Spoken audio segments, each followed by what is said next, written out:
혹시 이런 경험 있으신가요?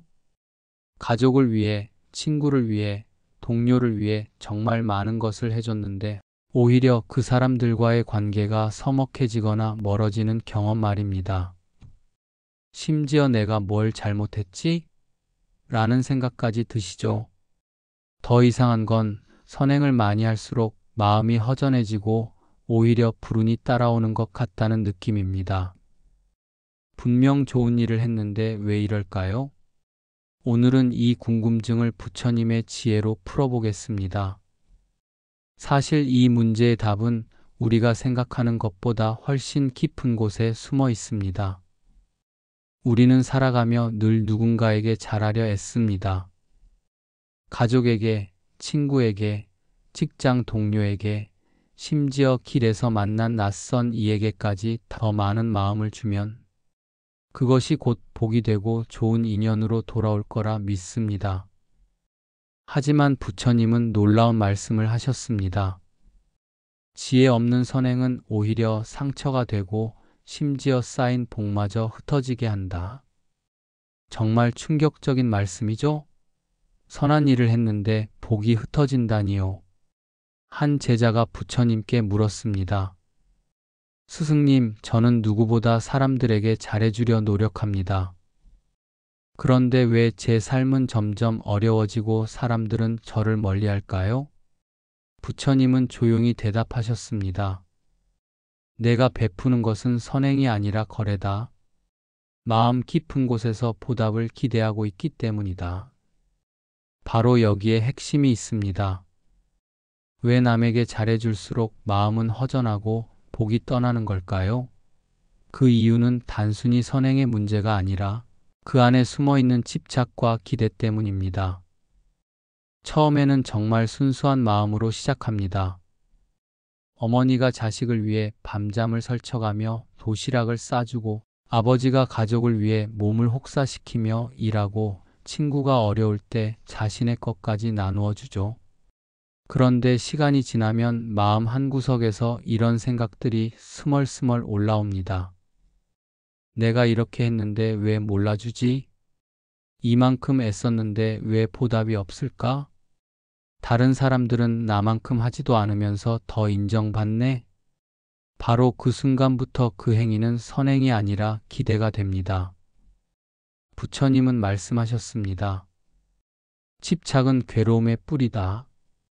집착이 섞인 도움은 칼날처럼 나를 해치고 복은 머물지 못한 채 흩어져 버린다. 실제로 이런 일들을 우리는 주변에서 많이 봅니다. 자식을 위해 평생을 바친 어머니가 나이 들어서 내가 너희를 위해 뭘 했는데? 라며 원망하는 모습? 친구를 도와주다가 관계가 틀어져 서로 원수가 되는 경우들? 직장에서 동료를 도와주다가 오히려 뒷담화의 대상이 되는 상황들? 이 모든 것의 뿌리에는 집착이 있습니다. 내가 베푼 것에 대한 집착, 인정받고 싶다는 집착, 보답받고 싶다는 집착이 선행을 도구로 바꿔버리는 것입니다. 부처님께 한 어머니가 찾아와 울면서 말했습니다. 스승님, 저는 아들을 너무 사랑해서 모든 것을 다 해주었습니다. 그런데 아들은 저를 귀찮아하고 독립하지도 못하고 있어요. 제가 뭘 잘못했을까요? 부처님은 연민 어린 눈으로 말씀하셨습니다. 자비만 있고 지혜가 없으면 사랑이 아니라 속박이 된다. 이것이 바로 지혜 없는 자비의 문제입니다. 사랑한다는 이유로 자식을 지나치게 감싸면 자식은 스스로 설 힘을 잃고 부모는 끝없는 희생 속에서 상처받습니다. 친구가 어려워한다며 계속 돈을 빌려주면 친구는 의존적이 되고 도와준 사람은 원망만 쌓입니다. 직장에서도 마찬가지입니다. 후배가 힘들어한다며 그의 일까지 대신해주면 후배는 성장하지 못하고 선배는 과로에 시달립니다. 결국 둘 다 불행해지죠. 부처님은 이렇게 강조하셨습니다. 자비와 지혜는 새의 두 날개와 같다. 하나만으로는 날 수 없다. 자비만 있고 지혜가 없으면 복이 되지 못하고 오히려 업을 만든다. 진정한 사랑은 때로는 엄격함을 필요로 합니다.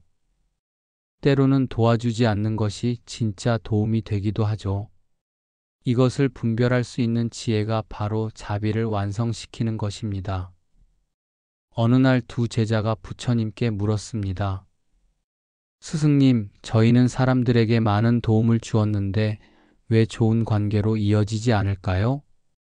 부처님은 이렇게 답하셨습니다.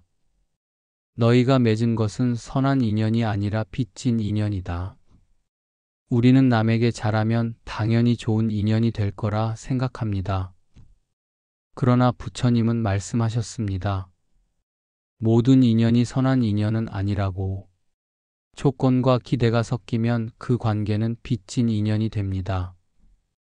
주는 이는 내가 이렇게 해줬는데라며 서운하고 받는 이는 이제 뭔가 해줘야 하는데라며 부담스러워합니다.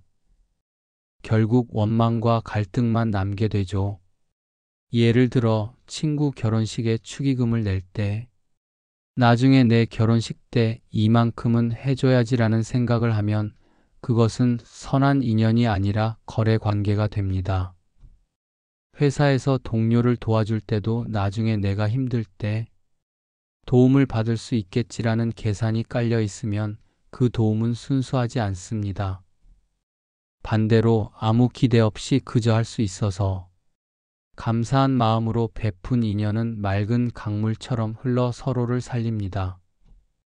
주는 이도 가벼운 마음이고 받는 이도 부담 없이 고마워할 수 있죠. 그것이 진정한 선한 인연입니다. 많은 사람들이 착각하는 것이 있습니다. 남을 돕기 위해서는 자신을 희생해야 한다는 생각이죠. 특히 우리나라 정서상 남을 위해 내가 손해보는 것이 미덕이라고 여기는 경우가 많습니다. 하지만 부처님은 전혀 다른 말씀을 하셨습니다. 자신을 사랑할 줄 모르는 이는 남을 사랑할 수 없다.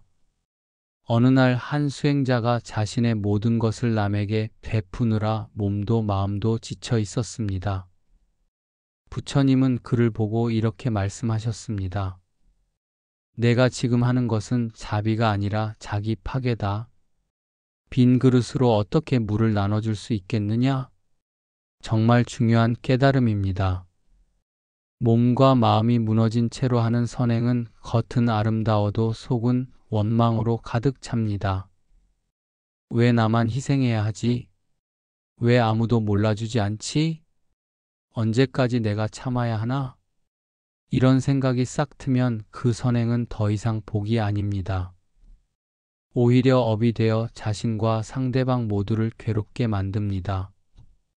그러므로 스스로를 돌보고 지키는 것, 자신의 한계를 인정하고 적절한 경계선을 그어주는 것, 그 힘이 모여 진정한 선행이 됩니다.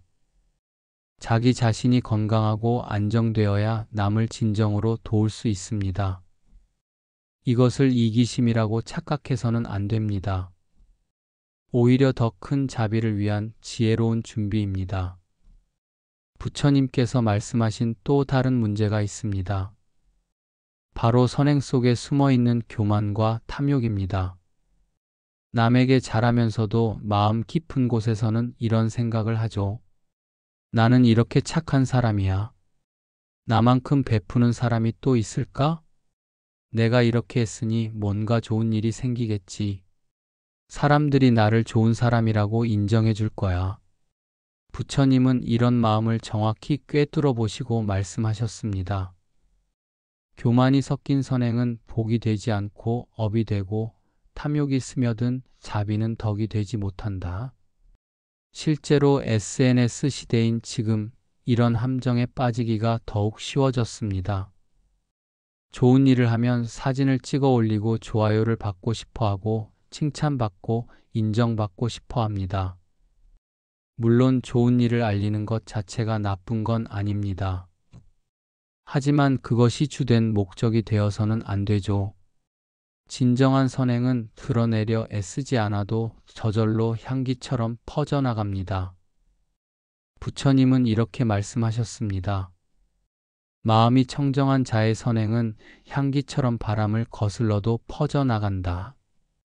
겸손히 조용히 할 수 있음에 감사하며 베풀 때 그 선행은 맑은 빛이 되어 오래 머무는다. 그렇다면 어떻게 해야 할까요? 복이 떠나지 않고 진정으로 도움이 되는 선행을 할 수 있을까요? 부처님께서 제시하신 답은 의외로 단순합니다. 첫 번째, 기대를 놓으십시오. 도움을 주되 보답을 바라지 마십시오. 이만큼 했으니 이만큼은 돌아와야 한다는 계산을 버리십시오. 그 순간 선행은 거래가 되어버립니다. 두 번째, 지혜롭게 도우십시오. 무조건적인 도움은 때로 독이 됩니다. 상대방이 진정 필요로 하는 것이 무엇인지, 내가 지금 줄 수 있는 적정한 선이 무엇인지 지혜롭게 판단하십시오. 세 번째, 자신을 지키십시오. 남을 돕기 위해 자신을 파괴하지 마십시오. 건강한 내가 있어야 건강한 도움을 줄 수 있습니다. 네 번째, 겸손하게 하십시오. 내가 도와주고 있다가 아니라 도울 수 있어서 감사하다는 마음으로 임하십시오. 상대방도 나에게 베푸는 기회를 주고 있다는 관점을 가지십시오. 한 제자가 부처님께 물었습니다. 스승님, 그렇다면 아무 기대 없이 베푸는 것이 가능할까요? 부처님은 미소 지으며 답하셨습니다. 강물이 바다로 흐를 때 보답을 바라는가? 해가 대지를 비출 때 감사를 요구하는가? 자연스러움이 곧 완전한 자비다. 결국 해답은 여기에 있습니다. 떠나는 복은 조건이 붙어 있습니다. 내가 이렇게 했으니까, 이만큼 희생했으니까, 남들보다 더 잘했으니까 라는 조건 말이죠. 이런 복은 조건이 맞지 않으면 금세 원망으로 바뀝니다. 머무는 복은 조건이 없습니다. 그저 할 수 있어서 감사하고 도울 수 있어서 기쁘고 함께 할 수 있어서 행복한 마음에서 나옵니다. 이런 마음으로 한 선행은 결과와 상관없이 마음에 평안을 남깁니다. 부처님은 말씀하셨습니다. 진정한 보시는 주는 자도 받는 자도 주는 것도 모두 공하다는 것을 아는 것이다. 복잡해 보이지만 사실은 단순합니다. 내가 뭔가 특별한 일을 하고 있다는 생각을 버리고 그저 자연스럽게 흘러가는 삶의 일부로 여기는 것이죠. 마치 숨을 쉬는 것처럼, 밥을 먹는 것처럼 자연스럽게 주고받는 것. 그때 그 행위는 부담이 아니라 기쁨이 됩니다. 사람에게 잘해도 복이 떠나는 이유, 이제 명확해졌습니다.